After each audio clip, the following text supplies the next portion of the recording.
Hello guys, ഒരുപാട് നാളുകൾക്ക് ശേഷം ഞാനിതാ പുതിയ വീഡിയോ ആയിട്ട് വന്നിരിക്കുകയാണ് കേട്ടോ. കുറച്ച് ഗ്യാപ്പ് എടുത്തതിന് കാരണം എന്താണെന്ന് വെച്ചാൽ ഞാനിവിടെ ലാൻഡ് ചെയ്തതോട് കൂടിയിട്ട് എനിക്ക് നല്ലൊരു പനി വന്നു. പിന്നെ അതിനോടനുബന്ധിച്ച് ചുമയായിരുന്നു. 2 വാക്ക് സംസാരിച്ച ഒരു 2 മിനിറ്റ് ചുമക്കാനുണ്ടാകുമായിരുന്നു. അതെനിക്ക് വോയിസ് ഓവർ ഒന്നും എടുക്കാൻ പറ്റുന്നില്ലായിരുന്നു. പക്ഷേ ഞാൻ ഇടയ്ക്കിടയ്ക്ക് ഇങ്ങനെ വീഡിയോസൊക്കെ എടുത്ത് വെക്കുന്നുണ്ട്. ഒരുപാട് വീഡിയോസ് എഡിറ്റ് ചെയ്യാനൊക്കെ ഉണ്ട്. എൻ്റെ റൂമിലുള്ളവരൊക്കെ എന്നെ കളിയാക്കി തുടങ്ങി. വീഡിയോ എടുക്കാൻ നല്ലതൊന്നും അപ്ലോഡ് ചെയ്യുന്ന കാണുന്നില്ലല്ലോ എന്ന്. ആക്ച്വലി എൻ്റെ ബ്രീത്ത് ഓക്കെ അല്ലായിരുന്നു. ഇപ്പോൾ ഓക്കെ ആയിട്ടുണ്ട്. ബ്രീത്ത് ഓക്കെ ആയി വന്നപ്പോഴേക്കും എനിക്ക് പിന്നെ മടിയായി തുടങ്ങി വീഡിയോ ചെയ്യാനല്ലേ. ഞാൻ വരുന്നതിന് തൊട്ട് മുന്നേ കണ്ടിന്യൂസ് കുറേ ദിവസം വിശേഷങ്ങൾക്ക് ഇങ്ങനെ അപ്ലോഡ് ചെയ്തിട്ടുണ്ടായിരുന്നു. ഇവിടെ എത്തിക്കഴിഞ്ഞപ്പോൾ വീഡിയോസ് ഒന്നും ഇടാൻ പറ്റിയൊരു മൈൻഡ് സെറ്റ് ഇല്ലായിരുന്നു കേട്ടോ. ഞാൻ എൻ്റെ ലാസ്റ്റ് വീഡിയോ അപ്ലോഡ് ചെയ്തത് ഇവിടെ വന്നതിന് ശേഷമാണ്. അതായത് എനിക്ക് പനിയൊക്കെ വരുന്നതിന് മുന്നേ തന്നെയാണ്. പക്ഷേ എനിക്ക് ആ സമയത്ത് ആ വീഡിയോക്ക് വോയിസ് ഓവർ കൊടുക്കുമ്പോൾ ഭയങ്കര ഇമോഷണലി ഞാൻ ഭയങ്കരമായിട്ട് ഡൗൺ ആകുന്നുണ്ടായിരുന്നു. പിന്നെ ഞാൻ മെൻ്റലി ഫിസിക്കലി ഒക്കെ ഓക്കെ ആയിട്ട് ഇപ്പോഴാണ് ഈ വീഡിയോക്ക് ഒന്ന് വോയിസ് ഓവർ കൊടുക്കുന്നത്. ആക്ച്വലി ഇന്നത്തെ വീഡിയോ ഒരു ഡേ ഇൻ മൈ ലൈഫാണ്. ഡേ ഇൻ മൈ ലൈഫ് എന്ന് പറയണോ, അല്ലെങ്കിൽ വാട്ട് ഹാപ്പൻഡ് ഇൻ മൈ പ്രവാസി ലൈഫ് എന്ന് പറയണോ, എന്താ പറയണ്ടേ, എങ്ങനെയാണെങ്കിലും നിങ്ങൾക്ക് ഇഷ്ടമുള്ളത് എടുക്കാനാണ് കേട്ടോ. ഞാൻ ഏകദേശം ഒരു 11 മണിക്കായി നിൽക്കുമ്പോൾ തന്നെ എണീറ്റ് ബെഡൊക്കെ മേക്ക് ചെയ്ത് ഇനി ലഞ്ച് പ്രിപ്പയർ ചെയ്യാനുള്ള പരിപാടിയിലാണ്. തട്ടിക്കൂടി ലഞ്ചാണ്. ജസ്റ്റ് ചെറുപയറും ചോറും ഒരു മുട്ട പൊരിക്കാനൊരു പ്ലാൻ ഉണ്ട്. അത്രയേ ഉള്ളൂ. ഞങ്ങൾ 3 പേരാണ് റൂമിലുള്ളത്. ഹോസ്പിറ്റലിൽ വർക്ക് ചെയ്യുന്നവരെല്ലാവരും കൂടെ ഒരു വില്ലയിലാണ് താമസം. ഞങ്ങളുടെ റൂമിൽ ഞങ്ങൾ 3 പേരാണുള്ളത്. അത്യാവശ്യം നല്ല സൗകര്യമുള്ള അക്കോമഡേഷനാണ് എനിക്ക് കിട്ടിയിരിക്കുന്നത് കേട്ടോ. ഞാൻ ഇങ്ങോട്ട് വരുന്നതിന് മുന്നേ ഇത്രക്കൊന്നും പ്രതീക്ഷിച്ചിട്ടില്ലായിരുന്നു. അൽഹംദുലില്ലാ, ഞാൻ എൻ്റെ അക്കോമഡേഷൻ്റെ കാര്യത്തിലായാലും എൻ്റെ ജോലീൻ്റെ കാര്യത്തിലാണെങ്കിലും എൻ്റെ കൂടെ വർക്ക് ചെയ്യുന്നവരുടെ കാര്യത്തിലാണെങ്കിലും ഒക്കെ ഒരുപാട് സാറ്റിസ്ഫൈഡ് ആണ്.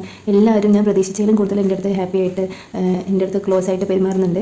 ഞാനിവിടെ എന്താ പറയുക, ഹാപ്പി ആയിട്ടാണ് വർക്ക് ചെയ്യുന്നത്. പിന്നെ വീടും നാടൊക്കെ വിട്ടിട്ട് വന്നതിൻ്റെ ഒരു വിഷമമുണ്ട്. പക്ഷെ അവരങ്ങനെ വിഷമിച്ചിരിക്കാനുള്ള ഒരു സാഹചര്യം എനിക്ക് തരുന്നില്ല കേട്ടോ. എന്നെ കൂടെ കൂട്ടി അവരുടെ ഒരു ഫ്രണ്ടായിട്ട് അല്ലെങ്കിൽ ഒരു സിസ്റ്ററായിട്ടൊക്കെ എന്നെ കാണുന്നുണ്ട്. അതിലൊക്കെ എനിക്ക് ഒരുപാട് സന്തോഷമുണ്ട് കേട്ടോ. എനിക്ക് ആഫ്റ്റർനൂണാണ് കേട്ടോ ഡ്യൂട്ടി സ്റ്റാർട്ട് ചെയ്യുന്നത്. 1 to 9 ആണ് എനിക്ക് ഈ മന്തിൽ ഡ്യൂട്ടി ഉള്ളത്. 3 ടൈപ്പ് ഷിഫ്റ്റിലാണ് ഞങ്ങൾ വർക്ക് ചെയ്തുകൊണ്ടിരിക്കുന്നത് കേട്ടോ. അപ്പം ഞാനിന്നല്ല, റൂമിലുള്ളവരെല്ലാവരും ഇന്ന് കുറച്ച് ലേറ്റ് ആയിട്ടൊക്കെ എണീറ്റ് രാത്രി ഉറങ്ങാൻ ഒരുപാട് ലേറ്റായി. അപ്പോൾ ഞാനിന്ന് ലഞ്ച് പ്രിപ്പയർ ചെയ്തോളാം എന്ന് പറഞ്ഞിട്ടാണ് അവർ ഡ്യൂട്ടിക്ക് പോയത് കേട്ടോ. ഞാൻ ചെയ്തോളാം എന്ന് പറഞ്ഞു. അപ്പോൾ ഞാൻ തന്നെ ലഞ്ചൊക്കെ തട്ടിക്കൂട്ടി വെച്ചിട്ടുണ്ട്. എന്തെങ്കിലുമൊക്കെ മതി ഞങ്ങൾക്ക്. പിന്നെ ഇവിടുന്ന് ലഞ്ച് പ്രിപ്പയർ ചെയ്തിട്ട് ക്ലിനിക്കിലേക്ക് പോകുന്നുണ്ട്. അവിടെ നിന്ന് എല്ലാവരും ഉണ്ടാക്കിയിട്ട് വരുന്ന ഫുഡ് ഷെയർ ചെയ്തിട്ടുണ്ട് കഴിക്കുക. ഭയങ്കര രസമാണ്. മാഷാ അല്ലാഹ്, ഈ സന്തോഷം എന്നും ഉണ്ടാവട്ടെ. 11 മണിക്ക് അലാം വെച്ച് എണീക്കെങ്കിലും സമയം ഷടയെന്ന് പറഞ്ഞിട്ട് പോകട്ടോ. എനിക്ക് വേണ്ടി വെയിറ്റ് ചെയ്യൊന്നുമില്ല ആൾ. 2 മണിക്കൂർ കൊണ്ടൊന്നും എനിക്കിപ്പോൾ ലഞ്ചൊന്നും പ്രിപ്പയർ ചെയ്യാൻ പറ്റുന്നില്ല. ഒന്നാമത്തത് ഉറക്കത്തിൽ നിന്ന് എണീറ്റ് സ്റ്റേഷൻ കിട്ടി വരാൻ കുറച്ച് സമയം എടുക്കുന്നുണ്ട് എനിക്ക്. എന്താണെന്ന് വെച്ചാൽ നാട്ടിലാകുമ്പോൾ 6 മണിക്കൂർ 7 മണിക്കൂർ കഷ്ടി ഉറങ്ങിക്കൊണ്ടിരുന്ന ഞാനിപ്പോൾ ഇവിടെ 10-12 മണിക്കൂർ ലാവിഷായിട്ട് ഉറങ്ങുന്നുണ്ട്. അത്ര ഉറങ്ങുന്നതുകൊണ്ടാണോ അറിയില്ല, ബെഡിനോടുള്ള സ്നേഹം എനിക്ക് മാറുന്നില്ല കേട്ടോ. എണീക്കാൻ മടി, പിന്നെ എണീറ്റ് കഴിഞ്ഞ സ്റ്റേഷൻ കിട്ടാൻ പാട്, കണ്ണ് തുറക്കാൻ ബുദ്ധിമുട്ട്, അങ്ങനെയൊക്കെയാണ്. പിന്നെ എന്താ പറയുക, സുഖം കുറച്ച് കൂടുതലാണോ എന്നൊരു ഡൗട്ട് എനിക്കുണ്ട്. മാഷാ അല്ലാഹ്. പിന്നെ ഞാനിതാ ഇവിടെ യൂണിഫോം ഒക്കെ സെറ്റ് ആക്കിക്കൊണ്ടിരിക്കുകയാണ്. ഞാൻ ഇവിടെ വന്ന് 3ാമത്തെ ദിവസം തന്നെ എനിക്ക് യൂണിഫോം ശേഷം ഞാൻ നേടുന്ന വലിയൊരു വെല്ലുവിളിയാണ് പോയത്. എല്ലാവരും പറഞ്ഞിട്ടുണ്ട് ഇവിടെ വെള്ളം കാരണം മുടിയൊക്കെ നല്ലപോലെ പോകുന്നൊക്കെ. അപ്പം ഞാൻ വിചാരിച്ചു എൻ്റെ കയ്യിൽ എൻ്റെ എണ്ണയൊക്കെ ഉണ്ടല്ലോ, പിന്നെ ഇവിടെ നിന്ന് പോകാനെന്നൊക്കെ. പക്ഷേ നമ്മൾ വിചാരിക്കുന്നിടത്ത് നല്ല കാര്യം നിൽക്കണേ. അതുകൊണ്ട് ഞാനൊരു പുതിയ തീരുമാനത്തിലാണ്. ഇനി തല നനയ്ക്കുന്നുണ്ടെങ്കിൽ മിനറൽ വാട്ടറിൽ മാത്രമേ തല നനയ്ക്കൂ. അതിനുള്ള പുറപ്പാടാണ്. ഇതാണ് ഇന്നത്തെ ലഞ്ച്. ചെറുപയർക്കറി, മുട്ട പൊരിച്ചതും പിന്നെ പ്രിയൻ്റെ സ്പെഷ്യൽ ഉള്ളിച്ചമ്മന്തി. ഭയങ്കര ടേസ്റ്റാണ് ഉള്ളിച്ചമ്മന്തി. എനിക്ക് ഭയങ്കര ഇഷ്ടമാണ്. ഇവിടെ നിന്ന് ഒരു 5 മിനിറ്റ് ക്ലിനിക്കിലോട്ടുള്ളൂട്ടോ ഞങ്ങൾ താമസിക്കുന്ന സ്ഥലമൊക്കെ പറയുകയാണെങ്കിൽ ഭയങ്കര കാം ആൻഡ് ക്വയറ്റ് ആയിട്ടുള്ള ഒരു സ്ഥലമാണ്. ഭയങ്കര പീസ്ഫുൾ ആയിട്ടാണ്. അത് നൈറ്റ് ആണെങ്കിലും ഡേ ടൈമിലാണെങ്കിലും ഒക്കെ ഭയങ്കര പീസ്ഫുള്ളാണ്. നമുക്ക് ഭയങ്കരമായിട്ട് ഒരു ഞങ്ങൾ സേഫ് ആണെന്നുള്ള. മോർണിംഗ് ടൈമിലാണെങ്കിൽ 2-3 പേര് ഒരുമിച്ചാണ് പോവാറ്.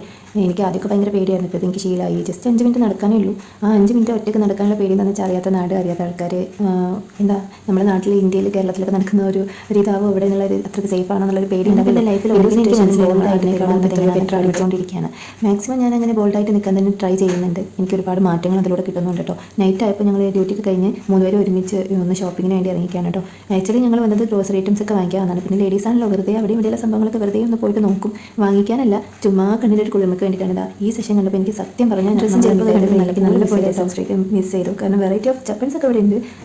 പക്ഷേ നമ്മളെ കൊണ്ട് താങ്ങാൻ പറ്റുന്ന ഒരു റേറ്റൊന്നും അല്ല. ഇതിനേക്കാളും ചീപ്പായിട്ടുള്ള മാർക്കറ്റ് ഉണ്ടെന്നാണ് അവർ പറയുന്നത്. എനിക്കിപ്പം അങ്ങനത്തെ ഡ്രസ്സിൻ്റെയോ ചെരുപ്പിൻ്റെയോ ഒന്നും ആവശ്യമില്ല. ആവശ്യത്തിലേറെ സാധനങ്ങൾ ഞാൻ നാട്ടിൽ നിന്ന് കൊണ്ടുവന്നിട്ടുണ്ട്. ഇതൊക്കെ ഒന്ന് ജസ്റ്റ് ഇങ്ങനെ കാണാൻ വേണ്ടി. നിങ്ങൾക്ക് എന്താ പറയുന്നത്, ഞങ്ങൾ കാശുവഞ്ചി എന്നൊക്കെ പറയും, പല പേരാണ്. പ്രിയൻ്റെ നാട്ടിലെ കണ്ണൂരിൽ വേറെന്തോ എന്ന് പറയും. ഞാനത് മറന്നു പോയിട്ടോ. അത് പറഞ്ഞപ്പം കുറച്ച് ഫണ്ണായിട്ട് എനിക്ക് തോന്നി. പ്രിയാണ് ഇത് വാങ്ങിക്കാൻ വേണ്ടി കയറിയത് കേട്ടോ. പക്ഷേ അത് കണ്ടപ്പോൾ എനിക്ക് ഒരെണ്ണം വാങ്ങിച്ച് വെക്കാം. എന്തെങ്കിലും ഒരു സേവിങ്സിന് വേണ്ടിയിട്ട് എനിക്ക് അതിൽ കാശ് എന്തെങ്കിലും ഇടാൻ തോന്നിയാലോ എന്ന് വിചാരിച്ചിട്ടാണ് ഞാൻ വാങ്ങി വെച്ചിട്ടുണ്ട്. ഇതുവരെ ഇട്ട് തുടങ്ങിയിട്ടൊന്നുമില്ല. സാലറി കിട്ടുന്ന സമയത്ത് ഇട്ട് തുടങ്ങുന്നത്. റൂമിലെത്തി ഫുഡ് കഴിച്ചാൽ നടക്കാൻ വേണ്ടി പോവാണ്. കുറേ ദിവസമായി ഞാൻ ഇവരുടെ അടുത്ത് ഇങ്ങനെ പറയുന്നത് നമുക്ക് രാത്രിയിലൊന്നും പുറത്ത് നടക്കാൻ പോയാലോ എന്നൊക്കെ. അതെന്താണെന്ന് വെച്ചാൽ ഒരു ജസ്റ്റ് ബോഡിക്ക് ഒരു വാമപ്പ് ആയി കിട്ടും. കുറച്ച് സമയം നടന്നാൽ നമ്മൾ സ്ട്രെസ്സൊക്കെ ഒന്ന് കുറഞ്ഞ് കിട്ടുമല്ലോ, അതിന് വേണ്ടിയിട്ടാണ്. നാട്ടിലാകുമ്പോൾ ഞാൻ ഹോസ്പിറ്റലിനുള്ളിൽ തന്നെ ഒരുപാട് അങ്ങോട്ടും ഇങ്ങോട്ടും നടക്കുന്നുണ്ട്. അത്രയ്ക്ക് സ്ട്രെസ് അടിക്കുന്നവർ എനിക്ക് തോന്നുന്നില്ലായിരുന്നു. ഇപ്പോൾ നടത്തം കുറവാണെന്ന് എനിക്ക് നല്ലപോലെ തോന്നുന്നുണ്ട്. അപ്പം സ്ട്രെസ് ഒന്ന് കുറയ്ക്കാൻ വേണ്ടിയിട്ട് പുറത്തോട്ട് ഇറങ്ങിയതാണ് കേട്ടോ. പുറത്തോട്ട് ഇറങ്ങിയ സമയത്ത് എന്താ നമ്മുടെ നാജി അടുത്തുള്ള ബക്കാലയിൽ പോയിട്ട് കുറച്ച് സീറ്റ്സ് അവർ കൊടുത്തിട്ടുണ്ടായിരുന്നു. അവളെന്താ ആവശ്യത്തിന് വേണ്ടി ബക്കാലയിലേക്ക് പോയിട്ട് അവിടെ മലയാളീസാണുള്ളത്. അവിടുത്തെ ഒരു ഭയങ്കര ഫ്രണ്ട്ലിയാണ്. ഫുഡൊക്കെ ഒരുപാട് ഗീ ഉണ്ട്, അതുപോലെ നല്ല മധുരമുണ്ട്. എന്തോ ഒരു ടൈപ്പ് അറബിക് സ്വീറ്റാണ്. നല്ല ടേസ്റ്റൊക്കെ ഉണ്ട്. കുറേ എണ്ണം കഴിച്ചാൽ നമുക്ക് മത്ത് പിടിച്ച് ഇറങ്ങി എവിടെയെങ്കിലും സൈഡിൽ കിടക്കാം. ഇന്നത്തെ വിശേഷങ്ങൾ ഇത്രയൊക്കെ ഉള്ളൂ. അടുത്ത വിശേഷങ്ങളായിട്ട് കാണുന്നത് വരെ tata bye bye, see U.